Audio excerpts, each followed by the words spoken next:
প্রকৃতপক্ষে কংগ্রেস, সিপিএম এবং আইএসএফ তারা যদি এই দুর্নীতিগ্রস্ত সরকারটাকে পরাজিত করতে চায়। আমি এই পৃথিবীতে জন্মেছিলাম 3/1/1963 সাল। বারটা ছিল সোমবার ভোরবেলা। তো আমি এই জন্য বেছে নিয়েছিলাম 22শে ডিসেম্বর সোমবার বেলা 1টা। জনতা উন্নয়ন পার্টি। জনতা বলতে শুধু মুসলিম না, জনতা বলতে ভারতবর্ষের মানুষ বোঝায়, পশ্চিমবাংলার 11.5 কোটি মানুষ বোঝায়। সেই জনতা উন্নয়নের সঙ্গে মানুষের নিবিড় সম্পর্ক গড়ে তোলার জন্য বা তাদের সার্বিক উন্নয়ন করার জন্য বা বর্তমান যে সরকারটা নির্বাচিত আছে 2011 সালে তিনার নেতৃত্বে জাতীয় কংগ্রেস 65টা আসনে লড়েছিল। 65র মধ্যে হুমায়ুন কবির ছিল। 65টা লড়ে জাতীয় কংগ্রেস হাত প্রতীক নিয়ে 42টি আসনে জিতেছিল। মমতা বন্দ্যোপাধ্যায় 229টা আসনে লড়ে জোড়া ফুল চিহ্ন নিয়ে 182টা আসনে জিতেছিল। পশ্চিমবাংলার মসনদে বসতে গেলে 148 সংখ্যা হলেই মাননীয় গভর্নরের কাছে তার পরিষদীয় তালিকা দিয়ে সরকার গড়ার জন্য, মুখ্যমন্ত্রী হওয়ার সুযোগ নেওয়ার জন্য দাবি করা যায়। এটাই বাংলার বা ভারতবর্ষের সংবিধান বলে। তো আজকে আমরা 22শে ডিসেম্বর পার করে 12 জানুয়ারি 22-23 দিন 24 দিন চলছে আমার রাজনৈতিক দল। ইতিমধ্যে আমি দক্ষিণ 24 পরগনা, উত্তর 24 পরগনা, পশ্চিম মেদিনীপুর, পূর্ব মেদিনীপুর, মুর্শিদাবাদ, মালদা, কুচবিহার এইসব জেলাগুলো পরিদর্শন করেছি এবং সেই সব জেলার সাংগঠনিক জেলার সভাপতি বা বিভিন্ন ব্লকের সভাপতি গঠন করছি। নদিয়াটা এখনো করিনি। নদিয়াটা আমার পাশের জেলা, আমার বাড়ির পাশের জেলা।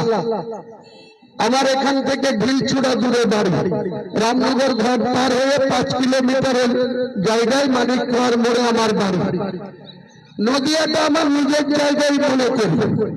আমি আগামী দিনে এই নদিয়ার 17টা আসনের মধ্যে আমার জেএমপি পার্টি থেকে অন্তত পক্ষে 6টি আসনে কন্টেস্ট করব। আর আমাদের জোট সঙ্গী যারা হবে তারাও নিশ্চয় টোটাল মিলে যদি জোট সঙ্গীরা আমার সঙ্গে দেয়, প্রকৃতপক্ষে কংগ্রেস, সিপিএম এবং আইএসএফ তারা যদি এই দুর্নীতিগ্রস্ত সরকারটাকে পরাজিত করতে চায়, তাহলে আমার সঙ্গে জোট বাঁধলে আমি 31শে জানুয়ারি 2026 পর্যন্ত আমার দরজা খোলা থাকবে। 31শে জানুয়ারির মধ্যে কংগ্রেস, সিপিএম, আইএসএফ তারা যদি আমার সঙ্গে জোটবদ্ধ ভাবে মমতা বন্দ্যোপাধ্যায়ের সরকারের পতন ঘটাতে সঙ্গী হয়, আমি ওয়েলকাম জানাবো। যদি না হয়, 1 ফেব্রুয়ারি ব্রিগেড ময়দান থেকে আমি হুমায়ুন কবির 10 লক্ষ মানুষের উপস্থিতিতে একাই 182টা আসনে লড়ব এবং বাংলার মসনদ থেকে মমতা বন্দ্যোপাধ্যায়কে উৎখাত করার ডাক দিব 1 ফেব্রুয়ারি 2026 সাল। এবং আমি আশা রাখি মহান আল্লাহ তাআলাকে উপরে ভরসা রেখে এটা বলতে পারি যে আমি এই জনতা উন্নয়ন পার্টি আগামী দিনে বিজেপিকে ক্ষমতা দূরে রাখতে সক্ষম হবে এবং তৃণমূলকেও ক্ষমতা থেকে উৎখাত করতে সক্ষম হবে। আম জনতার পার্টি, জনতা উন্নয়ন পার্টি।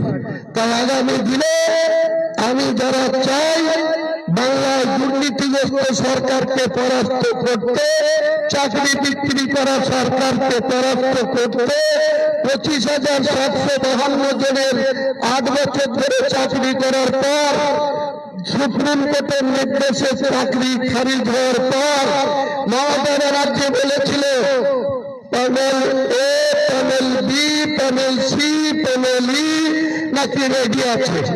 31 ডিসেম্বর 2025 অতিক্রান্ত। মুখ্যমন্ত্রী, আপনি আর কত মিথ্যাচার করবেন? আপনি ওবিসি নিয়ে মুসলমানদের সঙ্গে মিথ্যাচার করেছেন। ওয়াকফ আইন যখন ভারতবর্ষের সরকার মুসলিমদের সম্পত্তির উপরে হাত দেওয়াতে চাইল, সরকারি আধিকারিকদের ওয়াকফের মাতাওয়ালের উপরে দখলদারি নিতে চাইল, আপনি বললেন আপনি বাংলার মুখ্যমন্ত্রী যখন আছেন কেন মুসলমানকে চিন্তা করতে হবে না, আপনি নাকি একাই মুসলমানদের সব কিছু করে দেবেন।